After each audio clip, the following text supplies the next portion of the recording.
ನಮಸ್ತೆ ಫ್ರೆಂಡ್ಸ್, ಇವತ್ತು ಒಂದೊಳ್ಳೆ ಡಾಬಾ ಸ್ಟೈಲ್ ಮಶ್ರೂಮ್ ಗ್ರೇವಿ ಹೇಗೆ ಮಾಡೋದು ಅಂತ ನೋಡೋಣ ಬನ್ನಿ. ವೆಲ್ಕಮ್ ಟು ಅಜೇತಾಸ್ ರುಚಿ ಮನೆ. ಈ ಗ್ರೇವಿನ ಸಿಂಪಲ್ ಆಗಿ ಟೇಸ್ಟಿಯಾಗಿ ಹೇಗೆ ಮಾಡೋದು ಅಂತ ಹೇಳ್ಕೊಡ್ತೀನಿ. ಇದಕ್ಕೆ ಫ್ರೆಶ್ ಆಗಿರೋ ಮಶ್ರೂಮ್ಸ್ ತೊಗೊಂಡ್ರೆ ಟೇಸ್ಟ್ ತುಂಬ ಚೆನ್ನಾಗಿರುತ್ತೆ. ಆದಷ್ಟು ನೀವು ಮಾರ್ನಿಂಗ್ ಹೋದರೆ ಫ್ರೆಶ್ ಆಗಿರೋ ಮಶ್ರೂಮ್ ಸಿಗುತ್ತೆ. ಇದಕ್ಕೆ ಬೇಕಾಗಿರೋ ಇಂಗ್ರೀಡಿಯೆಂಟ್ಸ್ ಏನು ಅಂತ ನೋಡೋಣ ಬನ್ನಿ. ಮಶ್ರೂಮ್ಸ್ 400 ಗ್ರಾಮ್ಸ್, ನಾನಿಲ್ಲಿ 2 ಪ್ಯಾಕೆಟ್ಸ್ ತೊಗೊಂಡಿದ್ದೀನಿ. Tomato puree, onions, ginger garlic paste, cashew paste, red chilli powder, dhania powder, garam masala, turmeric powder. Spices ನಾನಿಲ್ಲಿ ಜೀರಾ, ಚಕ್ಕೆ, ಲವಂಗ, ಪಲಾವ್ ಎಲೆ, ಏಲಕ್ಕಿ ತೊಗೊಂಡಿದ್ದೀನಿ. ಮೊದಲಿಗೆ ಒಂದು ಪ್ಯಾನ್ ತೊಗೊಳ್ಳೋಣ. ಇದಕ್ಕೆ 5ರಿಂದ 6 ಸ್ಪೂನ್ ಆಯಿಲ್ ಹಾಕೋಬೇಕು. ಇದು ಸ್ವಲ್ಪ ಬಿಸಿ ಆದಮೇಲೆ ನಾವು ತಗೊಂಡಿರೋ ಸ್ಪೈಸಸ್ ಆ್ಯಡ್ ಮಾಡ್ಕೊಳ್ಳೋಣ. ಹಾಕೊಂಡ್ಮೇಲೆ ಸ್ವಲ್ಪ ಸ್ಟಿರ್ ಮಾಡ್ಕೋಬೇಕು. ಕಟ್ ಮಾಡ್ಕೊಂಡಿರೋ ಆನಿಯನ್ಸ್ 1 ಕಪ್ ಹಾಕೋಬೇಕು.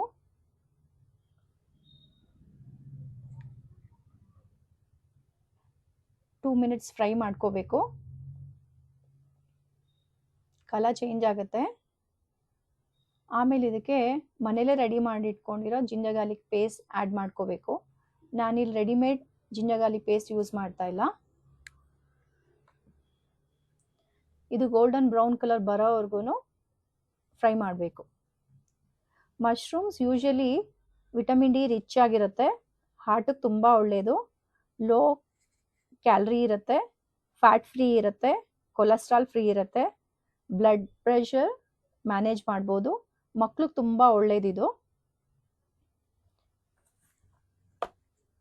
ಈಗ ಇದಕ್ಕೆ 1 ಕಪ್ ಟೊಮೆಟೊ ಪ್ಯೂರಿ ಹಾಕೋತಾ ಇದ್ದೀನಿ. ನಾನಿಲ್ಲಿ 3 ಟೊಮ್ಯಾಟೋಸ್ ತೊಗೊಂಡಿದ್ದೀನಿ. ಹುಳಿ ಟೊಮೆಟೊ ತೊಗೊಂಡ್ರೆ 2 ಹಾಕೊಳ್ಳಿ. ಇದು ಆ್ಯಪಲ್ ಟೊಮೆಟೊ ತೊಗೊಂಡಿರೋದು, ಹುಳಿ ಇರಲ್ಲ. ಸೊ ಇದು ತಿಕ್ಕಾಗಬೇಕು, ಅಲ್ಲಿವರೆಗೂ ಕುಕ್ ಮಾಡಿ. ಸೊ ನೀವಿಲ್ಲಿ ನೋಡ್ಬೋದು ತಿಕ್ಕಾಗಿದೆ. ಸೊ ಈಗ ತೊಗೊಂಡಿರೋ ಮಸಾಲ ಐಟಮ್ಸ್ ಹಾಕೋಬೇಕು. ನಾನಿಲ್ಲಿ 2 ಸ್ಪೂನ್ಸು ಚಿಲ್ಲಿ ಪೌಡರ್ ತೊಗೊಂಡಿದ್ದೀನಿ, ಧನಿಯಾ ಪೌಡರು, ಅರಿಶಿನ ಹಾಕ್ಕೊಂಡಿದ್ದೀನಿ, ಗರಂ ಮಸಾಲ ಹಾಕ್ಕೊಂಡಿದ್ದೀನಿ. ಈಗ ಲಿಡ್ ಕ್ಲೋಸ್ ಮಾಡಿ 5 ಮಿನಿಟ್ಸ್ ಕುಕ್ ಮಾಡಬೇಕು.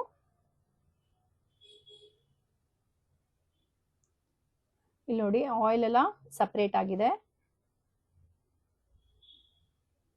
ಈಗ ಸಾಲ್ಟ್ ಆ್ಯಡ್ ಮಾಡ್ಕೊಳ್ಳೋಣ. ರುಚಿಗೆ ಎಷ್ಟು ಬೇಕೋ ಅಷ್ಟು ಹಾಕೊಳ್ಳಿ.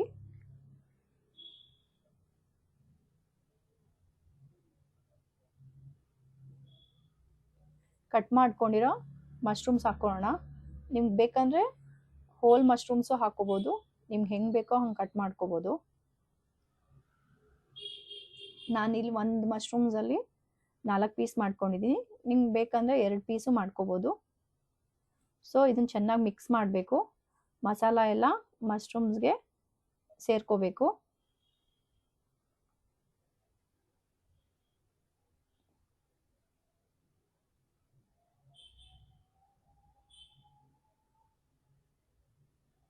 ಸೊ ಲಿಡ್ ಕ್ಲೋಸ್ ಮಾಡಿ 10 ಮಿನಿಟ್ಸ್ ಕುಕ್ ಮಾಡ್ಕೊಳ್ಳಿ. ನೋಡಿ ಈಗ ಚೆನ್ನಾಗಿ ಕುಕ್ ಆಗಿದೆ, ನೀರು ಬಿಟ್ಕೊಂಡಿದೆ. ಸೊ ಇದರಲ್ಲಿ ವಾಟರ್ ಕಂಟೆಂಟ್ ಜಾಸ್ತಿ ಇರುತ್ತೆ, ನೋಡಿಕೊಂಡು ನೀರು ಹಾಕೋಬೋದು. ನಾನಿಲ್ಲಿ 1/2 ಕಪ್ ಹಾಟ್ ವಾಟರ್ ಹಾಕ್ಕೊಂಡಿದ್ದೀನಿ. ಆದಷ್ಟು ಯಾವಾಗಲೂ ಗ್ರೇವಿಗೆ ಹಾಟ್ ವಾಟರ್ ಹಾಕ್ಕೊಂಡ್ರೆ ಚೆನ್ನಾಗಿರುತ್ತೆ. ಸೊ ಈಗ ರೆಡಿ ಮಾಡಿ ಇಟ್ಕೊಂಡಿರೋ ಕ್ಯಾಶ್ಯೂ ಪೇಸ್ಟ್ ಹಾಕ್ಕೊಳ್ಳೋಣ. ನಾನು 8ರಿಂದ 10ನ ಸೋಕ್ ಮಾಡಿ ಪೇಸ್ಟ್ ಮಾಡಿ ಇಟ್ಕೊಂಡಿದ್ದೀನಿ. ಇದು ಹಾಕೋದ್ರಿಂದ ಟೇಸ್ಟ್ ತುಂಬ ಚೆನ್ನಾಗಿರುತ್ತೆ ಆ್ಯಂಡ್ ತಿಕ್ಕಾಗುತ್ತೆ ಗ್ರೇವಿ. ಮಿಕ್ಸ್ ಮಾಡಿಕೊಂಡು ಚೆನ್ನಾಗೆ. ಸೊ 1 ಟೇಬಲ್ ಸ್ಪೂನ್ ಗೀ ಹಾಕೋತಾ ಇದ್ದೀನಿ. ಇದು ಹಾಕೋದ್ರಿಂದ ಟೇಸ್ಟ್ ತುಂಬ ಚೆನ್ನಾಗಿರುತ್ತೆ. ಆ್ಯಂಡ್ ರೋಸ್ಟೆಡ್ ಕಸೂರಿ ಮೇಥಿ ಹಾಕೋತಾ ಇದ್ದೀನಿ. ಸೊ ಚೆನ್ನಾಗಿ ಕ್ರಷ್ ಮಾಡಬೇಕು. ಇದು ತುಂಬ ಪರಿಮಳ ಕೊಡುತ್ತೆ ಆ್ಯಂಡ್ ರುಚಿನೂ ಜಾಸ್ತಿ ಆಗುತ್ತೆ. ಲಾಸ್ಟಲ್ಲಿ ಚಾಪ್ ಮಾಡಿ ಇಟ್ಕೊಂಡಿರೋ ಕೊತ್ತಂಬರಿ ಸೊಪ್ಪು ಹಾಕೋಬೇಕು. ಸ್ಟಿರ್ ಮಾಡಿ ಬೌಲ್ ಸರ್ವ್ ಮಾಡಿಕೊಂಡ್ರೆ ಗ್ರೇವಿ ರೆಡಿ. ಸೊ ಇದನ್ನು ನೀವು ಚಪಾತಿ ಜೊತೆ, ರೋಟಿ ಜೊತೆ, ಗೀ ರೈಸ್ ಜೊತೆ ಸರ್ವ್ ಮಾಡಿ, ತುಂಬ ಚೆನ್ನಾಗಿರುತ್ತೆ. Thank you for watching. Please subscribe, like and share. Thank you.